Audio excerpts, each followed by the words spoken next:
Hello everyone, in this video I'm going to be showing you three separate LEGO Star Wars Microfighters sets. So the two builds and the two figures on the left come together in one single set. That's the T-16 Skyhopper versus Bantha set. And then the next one over here, one figure and one build, is the Resistance Y-Wing Microfighter. And finally on the right, Kylo Ren and his Shuttle, the newest version of his Shuttle in Microfighter form. Let's look at the double pack first, and between these two major things, we're going to focus on just the Skyhopper. I actually like Skyhoppers personally, and this is a pretty decent representation of one, although the cockpit section, of course, has to be made kind of funky in order to fit this very funky scale. So the pilot just sits there kind of half in, half out, but otherwise the overall build of this is pretty nice. It has some nice angles on it.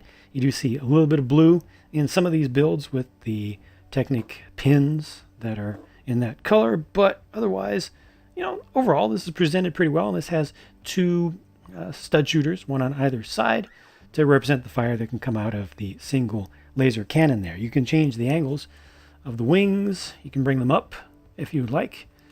This is as far down as they will go because they are limited underneath. You could modify it a little bit if you want them to come down further, but overall, I think the shaping is pretty good. There's no console or anything. You can consider that to be the console there in front. Just imagine that there's a display down inside. And that's pretty much it for this one. The Bantha may be of more interest to more Star Wars fans because it's something that actually can be considered to scale. It's maybe a little bit scaled down, but I don't know, it's close enough, I think, to use this as a proper Bantha, since we don't have a specially molded one. You can put a single figure up there. If you modify it a little bit, you can put two figures up top. This has the very nice horns that work very well in the tan color. Everything is brick built. The eyes are a printed piece with the round highlight there, pupil if you want to call it that. You can move the neck all around. It's on a ball joint. Angle it down just a bit, and also the tail that trails along behind is on a single joint, single hinge that can go up and down. So as it's walking, maybe you bring it up and then you just kind of let it down. Got that little suggestion of a sack on the back to hold some materials, some supplies. That clip right there can be used to hold the Tusken Raiders gaffy stick. And that's pretty much it for this one. You have a combination of different hues of brown and brownishness, from regular brown to dark brown, dark tan in there. And then this is the medium nougat color. You also have the regular tan. And again, you can see a little bit of blue sticking through there from the Technic axle pins. Looking at the figures up close, there's a big difference in total amount of printing between the two. The pilot only has the printing for the torso as far as the body is concerned, but then I do like the print for his face with the visor down there, and it's not trying to look super bright orange. It's like amber colored, or possibly just a trans brown color, and it looks like the insignia on that helmet represents the face of a baboon. At least that's how I personally see it. I did not take the time to research the canon, the extended canon, to find if this has a specific bit of significance to the Star Wars world. The Tusken Raider over there on the right looks very good to me, with consistent printing from the top of the torso down into the legs. It's lined up decently well, and the dual molded head with the dark tan and the silver being separate colors of plastic works out really well, has good depth. The print that is applied there with the paints, looks like three different colors of paints or ink. I think it's just paint. Works out very well, so that's a pretty high quality one. Unfortunately, you see a little bit of the alternate face for the pilot around the back. There is that expression, just a little bit off with the printing, not perfectly crisp, but not bad. Here's how that looks, with the helmet on and framing the face. But I do want you to also see what the rest of the face looks like with the visor on it. There's just a little bit more to be seen there. That looks pretty nice to me. And here are the leftover parts from that set, including a matched pair of extra horns, those rounded ones or curved ones with the extra little texture on it, and that printed piece there. I'm especially just happy to get a spare set of these, so if I want to make something custom, I can. Or if I have the parts to make another Bantha, these are basically the ones that normally would have been missing. The rest of the parts are, fairly common, even if you don't have them in exactly the right colors. Here's the Resistance Y-Wing, which really represents a specific craft for the pilot Zori Bliss there. Take a closer look at her momentarily. This has a different build, it has a unique build for this specific one. It's not intended to be the same model in universe of Y-Wing that we saw in the original trilogy era and also in the Rogue One movie. And I think that this is pretty well represented for its scale, but again, the cockpit is completely open, so there's only so much realism that you can get out of it. This one has the classic flick fire missiles. There's 2 of them on there. They still work just fine. And it also has the defense cannon set up on the back of it. You can actually change the angles of the 2 suggested guns there and rotate this around from side to side if you want. It's a pretty solid build, especially considering just how these Vectrols are suspended out to the back. If this was just the original big thing scaled down, then these would be relatively flimsy, but they're not here, so that's good. You get 2 flick fire missiles, and that's pretty much it. Once again, nothing for a console, but it doesn't look too bad when you take the figure out. Figure it just needs a couple of pieces to kind of complete the look.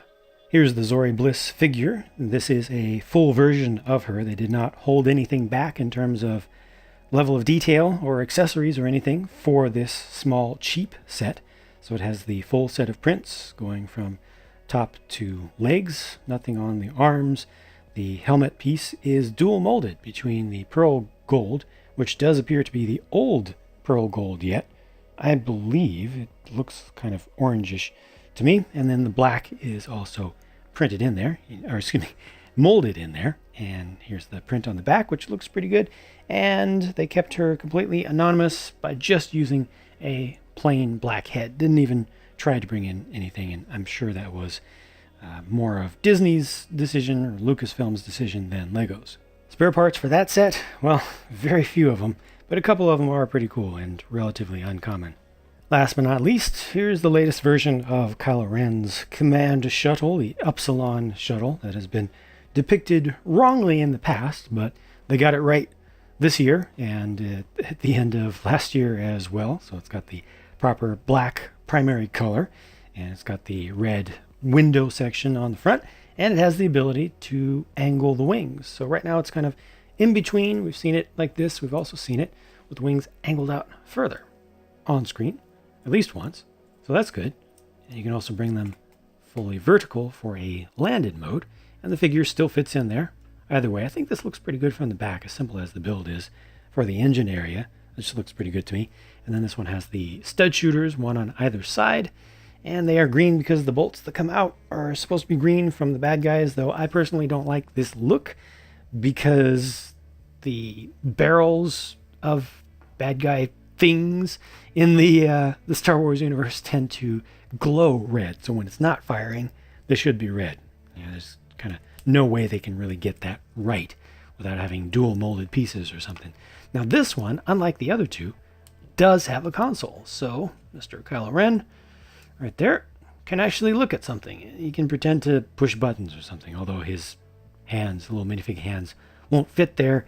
You can use your imagination and it'll work.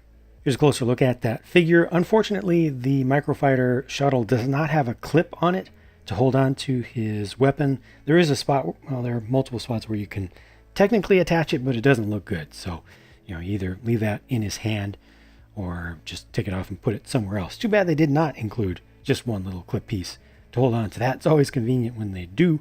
This one is specifically the Rise of Skywalker version of him with the reconstituted helmet with the glowing red glue lines in it, or welding lines. I don't know why they continue to glow even after the repair work has been done, but c'est la vie. That looks pretty respectable to me. The print detail for him is just fine. And let's take a look at what we get for faces. So that's pretty proper for this era. Serious, brooding, not too affected though. And then this is where he definitely is affected. Affected by rage and anger and desire to get people to just understand him, So yeah, a proper figure. And finally, here are this set's spare parts, including a gunmetal gray colored lightsaber hilt. Since I have the latest full-size version of Kylo Ren's shuttle available, I figured it'd be worth taking a few seconds just to see the two side by side, just to see how they kind of stand up to each other. The difference in size and also difference in shape. And I think the shape is pretty good for both of them, you know? It's a good little representation of the thing, and this full-size version stands up pretty well, and you are still able to get just that look as well. Yeah, not bad, right? Similarly, here are the full and microfighter versions of the same Y-wing, and if I take the pilot out here, just makes things a little bit more, more of a apples to apples comparison, and it really does need the canopy cover to really work here. But I mean, the colors are captured properly. You can clearly see that it's supposed to be the same thing. This one has the the flick fire missiles on the sides, which kind of mess things up a little bit. But as soon as I take those out, then it makes even more sense, And this just shows just how microfighters really squeeze things down. They don't just size the whole thing down as if it was a miniature model of the same thing. They make it a little bit more cartoony in appearance, but still, it's not a stretch to see that these are supposed to be the same thing. Microfighters are $10 each, or $20 for the 2 packs. The price to part ratios vary from one to the next, but overall you get a similar volume of stuff for each one. The Bantha maybe is a little bit more massive here, but not too much, mostly just because it's solid. I think that these are just fine to have little things to play with for kids towards the lower end of the suggested age range. And I think as you start to get farther beyond that, a lot of folks probably get less interested in the builds, more interested in the figures, because these are, after all, very cheap ways to get these figures. For example, to get Zori Bliss, otherwise you would have to get the whole full-sized Y-wing, and it costs a lot more than just this. So if you're just interested in that character or that specific figure for its look and its uniqueness, it's great to be able to have this, to just get that. If you just want a Rise of Skywalker helmet for a Kylo Ren, let's say you're not interested in any of the new sets whatsoever, but you do like that character and you wanted to have that helmet, well, you can get it now with the rest of the figure as well. And if you have another figure that has a cape, you want to make it a little bit more complete for different parts, if you want, again, it's just an easy way to get that. I think that the most interesting thing here out of all this for general audiences is the Bantha in this set combined with the Tusken Raider. I feel like that by itself actually could have sold pretty decently well, because plenty of people would like to have Banthas to put into their Tatooine dioramas, even if they're very, very small, little shelf builds with just a couple of things. Maybe the new Obi-Wan hut set and one of the last Mos Eisley Cantina builds, or a couple of them together, and then just this, and maybe a land speeder. I mean, just those things alone, relatively small things, can give you a nice setup.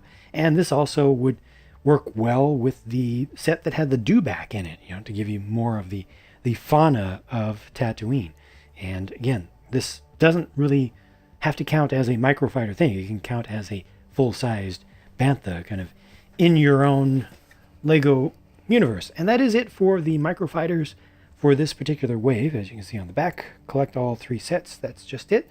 I did builds for all 3 of these sets, and I've got those up on my Pure Builds and Builds It channels for the real-time and speed build versions, respectively. Check one of those out if you'd like to, and I'll talk to you again as soon as I can.